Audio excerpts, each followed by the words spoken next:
Clay pipes are part of a major underground network, one that's dedicated to proper drainage. We flush without thinking, but it may surprise you to learn that clay pipes have been serving us well for thousands of years, ever since the days of ancient Babylonia. These pipes can take a lot of stress.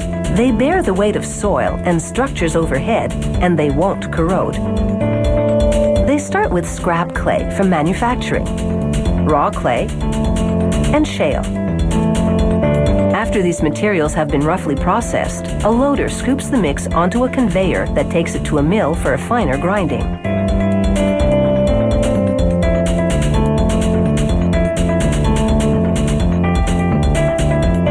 At this point, the mix has about 10% natural moisture, but it's not enough for it to stick together. So they add more water as it falls into a mixer. The mixer evenly distributes the water in the mix, then moves it towards an extruder that pushes the clay through a pipe-shaped die.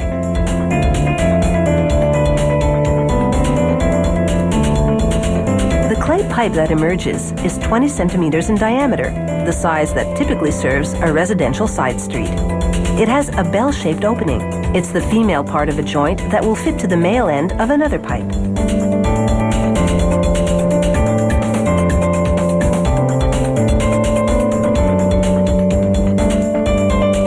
A rotating blade trims away the ragged edges. Then, an automated system loads several pipes at a time onto a rack to await the next step.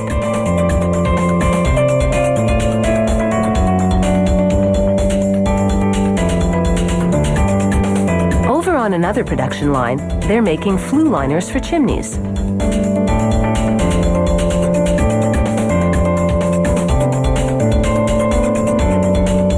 Clay is fairly soft at this point, so lettering wheels easily engrave information, and they can cut it to size using only a thin wire.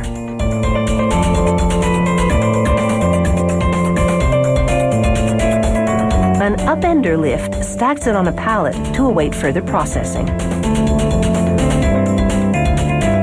Elsewhere in the plant, a main trunk sewer pipe is born.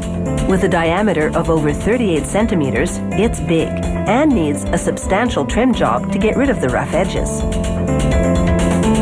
It weighs well over 300 kilograms, nearly 5 times that of the residential pipe. Once they're fabricated, every clay pipe goes into a big dryer for at least 24 hours. A trip through a kiln will toughen them up even more. They'll spend about 50 hours in here, exposed to very high temperatures. This step is called vitrification. It fuses the mineral particles together. They tap each pipe with a hammer to test if it's solid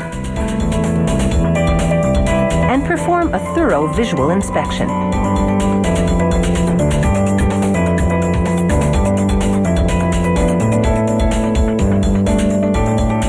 Lengths of pipe together, they pour polyester resin into the female joint molds that have been placed in the bell-shaped pipes. The resin hardens, forming an O-ring, and the primer, brushed on earlier, helps the new resin joint adhere to the clay pipe.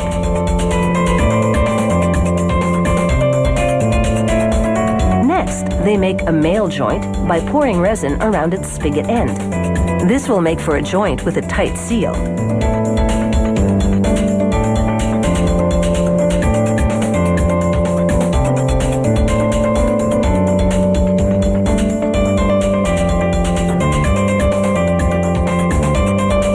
The joints by pumping water into the pipe.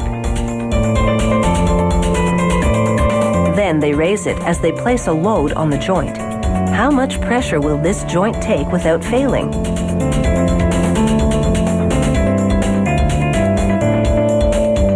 Over a metric ton, which more than meets industry requirements. Now they do another type of test on a basic clay pipe. A hydraulic jack applies pressure on the pipe. The number on the gauge far exceeds the burden of being buried underground.